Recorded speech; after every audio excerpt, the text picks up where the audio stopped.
4차 시 민주화를 위한 노력 살펴보도록 하겠습니다. 자, 이 단원에서는 우리가 크게 4.19 혁명, 5.18 민주화운동, 6월 민주항쟁을 통해서 우리나라 민주주의가 어떻게 정착되고 발전되어 갔는지에 대해서 살펴보도록 하겠습니다. 목차를 보시면 크게 6부분으로 나뉘어져 있어요.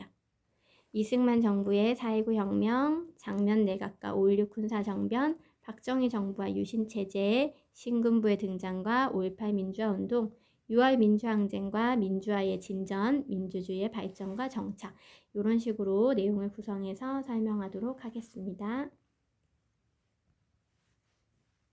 먼저 이승만 정부의 장기 집권 시도를 보겠습니다. 이승만 정부는 우리나라가 1948년에 제헌헌법이 도입되면서 이 제헌헌법에 따라서 대통령 간선제로 대통령을 선출하였어요. 그래서 이승만이 국회에서 초대 대통령으로 선출이 되었고 그 초대 대통령으로 선출됐던 이승만이 1951년에 자유당을 창당한 뒤에 1952년 발췌개헌과 4.4.5.6 개헌을 하게 됩니다. 왜 이렇게 개헌을 하게 됐는가를 생각해 보면 초대 우리 국회 제헌국회 임기가 2년이었어요. 제헌국회 임기가 2년이었기 때문에 1950년에 우리나라가 다시 국회의원 선거를 하게 됐었는데 그때 반이승만 세력이 대거 당선되었기 때문에 대통령 간선제를 국회에서 했기 때문에 이승만이 당선되지 못할 것이라고 보고 1952년에 발췌개헌을 통해서 대통령 직선제를 이루고 1954년에는 4.4.5.6 개헌을 통해서 초대 대통령에 한해 중임 제한을 철폐함으로써 3선에 도전할 수 있는 기반을 마련했죠. 그래서 1948년에 대통령이 됐던 이승만은 1960년까지 장기 집권을 할 수 있는 그런 상황을 발췌개헌과 4.4.5.6 개헌을 통해서 마련했던 겁니다. 특히 1956년 대선에서 이승만이 당선될 때 조봉암이라고 하는 사람이 30% 가까이 득표를 하면서 좀 위기감을 느끼게 되었어요. 그래서 나중에 조봉암이라는 사람이 진보당이라고 하는 당을 만드는데 이 진보당에 속해 있는 사람들을 간첩 혐의로 몰아서 처형하는 그런 정적을 제거하는 일을 벌이게 됩니다. 국가보안법도 개정하고요. 그 다음에 정부의 비판적인 논조를 가지고 있는 경향신문을 폐간함으로써 이승만 정부가 장기 집권을 시도하려고 했던 것이죠. 이런 부분을 선생님이 학습지에서 이렇게 실어두었습니다. 그래서 연표랑 같이 되어 있기 때문에 1948년 제헌헌법에서 대통령을 어떤 방식으로 뽑았고 50년 총선에서 반이승만 세력이 대거 당선되면서 이승만이 이때부터 간선제로는 대통령이 될 수 없다고 보고 직선제를 하기 위해서 자유당을 창당하고 발췌개헌을 했다는 것을 알 수가 있고요. 특히 4.4.5.6 개헌 같은 경우에 왜 4.4.5.6이냐면 4는 버리고 5는 올린다는 반올림의 원칙을 적용한 거예요. 원래 이 4.4.5.6 개헌이 통과될 당시에 재적 의원이 203명이었는데 203명의 3분의 2는 135.33이었거든요. 그래서 136명이 됐었어야 됐는데 이때 표결을 했더니 135표만 나온 거예요. 그래서 원래 이것은 부결이 되었던 개헌안이었어요. 오늘 다음날 수학학자를 데리고 와서 4.4.5.6의 원칙을 이야기하면서 135.33에서 33은 버림이 되어야 되기 때문에 135표로도 가결될 수 있다는 논리를 펼치면서 이 개헌안을 통과시켰고 그래서 3대 대선에서 이승만이 대통령이 당선될 수 있었던 것입니다. 이까지는 이승만 정부의 장기 집권 시도였고요. 그 이후에 1960년에 4.19 혁명이 일어나게 되는데요. 이 4.19 혁명은 이승만 정부의 독재와 부정부패 그리고 3.15 부정선거에 대한 국민들의 저항으로 일어났습니다. 왜 4.19 혁명이 일어났는지 보면 이렇게 배경으로 선생님이 실어놨죠. 그래서 3.15 부정선거는 이제 1960년 4대 정부통령 선거에서 일어났던 것인데 사실 이승만 대통령의 당선은 거의 확실시 되어 있었어요. 왜냐하면 당시에 야당 대통령 후보였던 조병옥이라고 하는 사람이 갑작스럽게 사망을 했기 때문에 이승만은 단독 후보가 되었거든요. 근데 이승만의 나이가 이때 이미 80대예요. 그래서 만약에 이승만에게 건강상의 문제가 생겨가지고 국정 운영이 어려워지면 부통령이 대통령직을 승계하는 거거든요. 그러니까 자유당은 이때 이승만의 대통령을 당선시키는 것도 중요하지만 이기붕을 부통령으로 당선시키고 싶었던 거죠. 그래서 이기붕을 부통령으로 당선시키기 위해서 대대적인 부정선거를 자행하게 되는데 사할 사전투표라고 해가지고 미리 40% 넘게 사전투표를 해놓고 3인조 또는 5인조로 공개투표를 하게 합니다. 그리고 야당 참관인을 축출함으로써 대대적인 부정선거를 하게 되어서 민주주의의 원칙을 심각하게 훼손시키게 되죠. 이에 따라서 4.19 혁명이 전개가 되는데요. 이 4.19 혁명의 주요 사건을 보면 일단 3.15 부정선거가 자행된 그날에 이미 마산에서 시위가 있었어요. 그런데 이 마산 시위 중에 실종되었던 김주열이라고 하는 학생의 시신이 마산 앞바다에서 발견이 되었는데 이 학생이 체류탄을 맞고 숨진 채 마산 앞바다의 시신으로 떠올랐던 거예요. 그래서 이 김주열 학생의 시신이 발견이 된 것이 도화선이 되어서 4월 18일에는 고려대에서 학생 시위가 일어나고 4월 19일에는 전국적인 규모의 시위로 확산이 됩니다. 특히 이때 서울의 시위대는 경무대, 지금의 청와대로 향했거든요. 그래서 경무대라고 하는 단어가 이 시대의 상황을 보여줄 수 있는 단어고요. 이때 경찰의 발포로 다수의 사상자가 발생해서 정부가 비상계엄령을 선포하고 군대를 동원했습니다. 그리고 4월 25일에는 대학 교수단이 시국선언을 했고 다음날 4월 26일에는 이승만 대통령이 스스로 대통령 자리에서 물러나는 대통령 하야를 선언하게 되죠. 요즘에 최근에는 하야라고 하는 단어보다는 사임이라고 하는 단어를 더 많이 쓰기 때문에 이승만 대통령 하야, 이승만 대통령 사임 성명 발표 다 같은 용어라고 다 같은 거를 지칭하는 것이라고 보시면 되겠습니다. 그래서 이런 내용을 선생님이 학습지에 표로 실어놨죠. 배경과 발단과 전개 과정도 실어놨고요. 특히 이 4.19 혁명의 의의를 우리가 확인할 필요가 있는데 학생과 시민의 힘으로 독재 정권을 무너뜨린 최초의 민주주의 혁명이거든요. 여기서 포인트는 이 시위의 주체가 학생과 시민이었다는 것이고 아까도 우리가 이승만 정부의 장기 독재 를 위한 발판들을 보았는데 이 독재 정권을 무너뜨렸던 최초의 민주주의 혁명이라는 것이 굉장히 중요하게 적용됩니다. 그리고 질문 1번에는 아까 선생님이 설명했던 부정선거의 방법을 사진 자료와 함께 실어두었습니다. 대학 교수들도 시국선언을 했다고 그랬죠. 특히 대학 교수단들이 시국선언에서 내세웠던 것 중에 공명선거에 의해서 정부 통령 선거를 다시 실시해라 라고 하는 게 있었거든요. 지금은 우리가 대통령을 한 명만 뽑잖아요. 이때도 대통령은 한 명이지만 부통령이라고 하는 제도가 있었어요. 정부통령이라고 하는 단어는 이승만 정부 시기에만 있는 것이기 때문에 정부통령이라는 단어를 보시면 이승만 정권이구나 라는 거 여러분들이 연상하시면 되겠어요.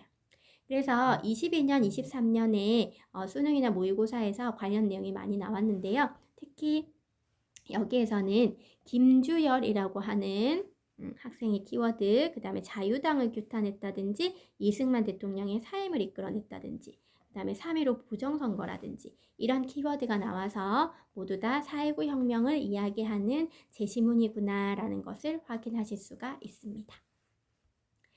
그리고 선생님이 우리의 교과서, 지금 사용하고 있는 교과서에 탐구자료에 있는 것도 넣어두었는데요.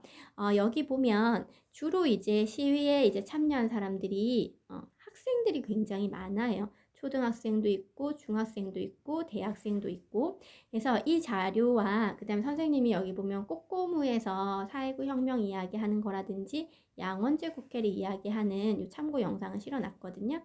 그래서 특히 꼬꼬무의 4.19 혁명 영상을 보았을 때 4.19 혁명에 참여한 사람들이 주로 학생과 그 다음에 노동자 계층이라는 걸 알 수 있고요. 이 사람들이 민주주의를 지키기 위해서 참여하였음을 확인할 수가 있습니다. 그래서 4.19 혁명에 우리가 의의라고 한다면 4.19 혁명의 의의라고 한다면 아까 말했던 학생과 시민의 힘으로 독재 정권을 무너뜨린 최초의 민주주의 혁명이다 라고 하는 걸 여러분들이 꼭 기억하시면 좋겠어요. 4.19 혁명의 결과 이승만 대통령이 스스로 자리에서 물러났잖아요. 그래서 제1공화국이 막을 내렸고요. 그 이후에는 허정 과도 정부가 수립이 되어서 내각 책임제를 골자로 한 개헌이 이루어졌습니다. 내각 책임제라고 하는 것은 국민들이 국회의원을 뽑아요. 그래서 그 국회의원 중에 다수당들이 이제 내각을 이끌어가는 그런 것을 말하는 거거든요. 그래서 새 헌법에 따라서 실시된 총선거에서 민주당이 승리해서 국회에서 선출하는 대통령에는 윤보선이 당선이 되었고요. 이 윤보선이 국무총리인 장면을 임명해서 장면이 국무총리가 되는 거죠. 그래서 이 시기에 정치체제는 내각 책임제이기 때문에 우리가 제2공화국을 장면내각이다 이렇게 불러요. 우리나라 헌정 역사상 유일한 내각 책임제 정부였고요. 여기 보면 부정선거 관련자 처벌을 위한 헌법을 개정한다 이렇게 되어 있는데 이때까지 우리나라 헌법이 총 9번이 개헌이 되었거든요. 그 9번 개헌된 것 중에서 부정선거 관련자 처벌을 한 것이 4차 개헌이고요. 여기 있는 내각 책임제 개헌을 추진한 것이 3차 개헌이 되고요. 1, 2차는 이승만 정부의 장기 집권을 위해서 대통령 직선제로 바꿨던 발췌 개헌. 그 다음 초대 대통령에 한해서 중임 제한을 없앴던 4.4 5입 개헌이 되겠습니다. 초대 대통령이라는 말 대신 이런 단어를 쓰기도 해요. 초대 대통령이라는 말 대신 이 헌법이 개헌될 당시의 대통령 이런 식으로 표현하기도 하니까 알아두시면 좋겠습니다. 그런데 이 장면 내각이 사실은 1년 남짓 된 이후에 무너져요. 왜냐하면 억압된 민주화운동이 이 당시에 굉장히 활발하게 일어나기도 했고 그러니까 사회 요구사항은 엄청 많은데 민주당 내부에서 분열도 일어나고 해서 사회 혼란을 제대로 수습하지 못하고 조금 시민들의 어떤 열망을 다 담아내지 못하거든요. 그런 상황을 이용해서 나중에 5.18 군사정변이 일어나게 됩니다. 그래서 이걸 선생님이 학습지에 이런 식으로 정리를 해두었습니다. 4.19 혁명 이후에 내각 책임제로 헌법을 개정하는 3차 개헌이 일어났고 5대 총선을 실시했더니 민주당이 압승해서 장면 내각이 성립이 되었더라. 4대 대통령으로는 윤보선이 선출이 되었고 이때 윤보선은 우리들 손으로 뽑은 것이 아니라 국회에서 선출한 겁니다. 국무총리는 장면이고 그리고 부정선거 관련자 처벌을 위한 헌법을 개정했는데 이게 4차 개헌이다. 그리고 이때 경제개발 5개년 계획 같은 것을 마련을 했는데 실제로 실시하지는 못했어요. 왜냐하면 5.16 군사정변이 일어났기 때문에 그렇죠. 그래서 5.16 군사정변으로 4.19 혁명으로 이룩한 제2공화국 장면 내각이 무너지고 이후에 박정희가 대통령이 당선이 되어서 이제 18년간 우리나라가 독재를 겪게 되는 그런 상황이 오게 됩니다. 그래서 옆에 보면 5.16 군사정변에 대한 내용도 이런 식으로 되어 있는데요. 1961년 5월 16일에 박정희를 비롯한 일부 군인들이 장면 정부의 무능한 사회 혼란을 구실로 삼아서 정변을 일으켰어요. 이때 정변 세력은 뭐를 이제 내세웠냐면 반공이라고 하는 걸 굉장히 중요하게 생각했거든요. 반공을 국시로 내걸고 전국에 비상계엄을 선포하고 그 다음에 경제 재건을 하겠다라고 하는 그런 명분을 내세워서 이렇게 집권을 하게 됩니다. 그러면서 초헌법적인 통치기구를 만들게 되는데 그 초헌법적인 통치기구를 우리가 국가재건최고회의라고 불러요. 그래서 이 국가재건최고회의를 통해서 군정을 실시하고 모든 정당과 사회단체를 해산하고요. 이 고강국에서 지방자치제를 실시했던 거 당연히 전면 중단되고 반공체제 강화와 경제개발 사회 안정을 목표로 해서 나아가게 됩니다.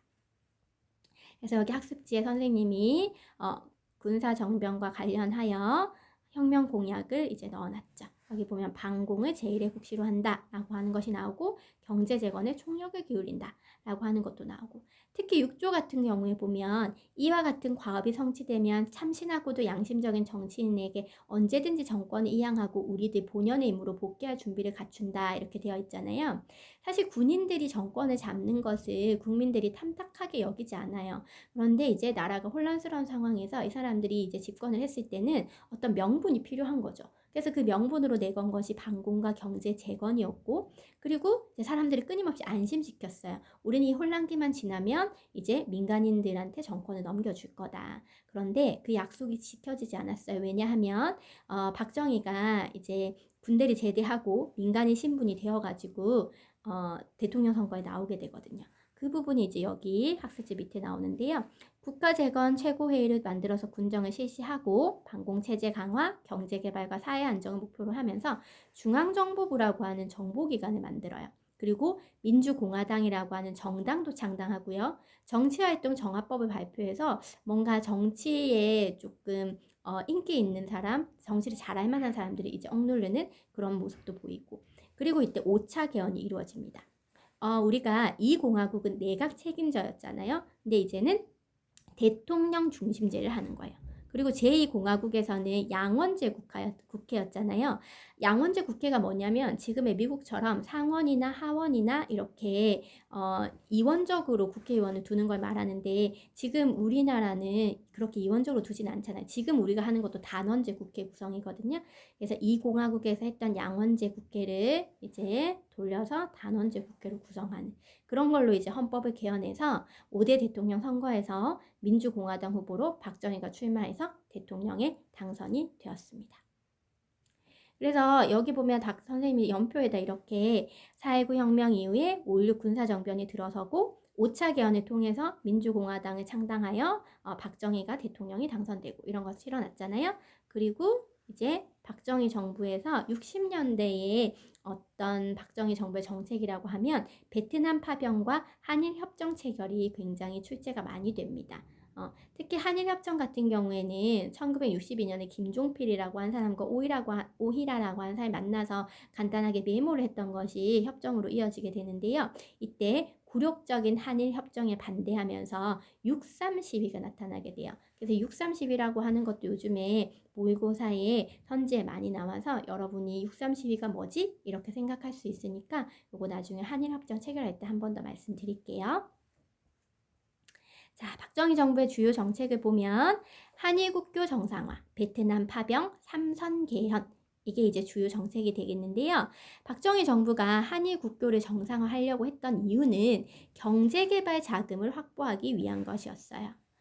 물론 이제 한일 국교를 정상화한다라는 말 자체도 가능할 수 있지만 이 한일 국교 정상화를 통해서 차관을 일본으로부터 받기로 했기 때문에 경제 개발을 자금하려고 했던 목적이 굉장히 크고요. 베트남 파병을 통해 가지고는 여러 경제적인 이익과 한미 동맹을 이제 강화하고자 했습니다. 그리고 삼선 개헌은 왜 하게 되냐면 우리가 5차 개헌으로 대통령제가 됐잖아요. 그때 대통령 임기는 4년의 중임까지만 가능한 것이었어요. 우리가 초대 대통령이 4년의 중임까지 가능했었거든요. 근데 이거를 헌법을 바꿔가지고 대통령의 3회 연임을 허용하는 것이 삼선 개헌이 되겠습니다. 그래서 1971년에 박정희 대통령 선거에 나와가지고 이제 3선에 성공을 하게 되죠. 그 부분을 학습지에서 이렇게 보면 선생님이 박정희 정부의 주요 정책으로 첫 번째 한일 국교 정상화에 대해서 이제 실어놨어요. 한일 국교 정상화로 우리가 한일 협정이라고 하는 것을 체결하게 되었거든요. 아까 말했던 것처럼 이 한일 국교 정상화의 목적은 경제개발 자금을 마련하기 위한 것입니다. 그런데 학생들이 왜 한일 회담에 반대했느냐?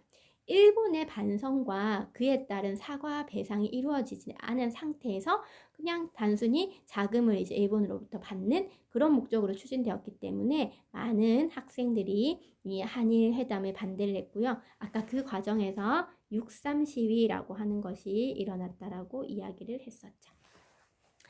이 한일 협정이 조금 조문이 해석을 해보면 한국과 일본의 입장이 다른 게 좀 있어요.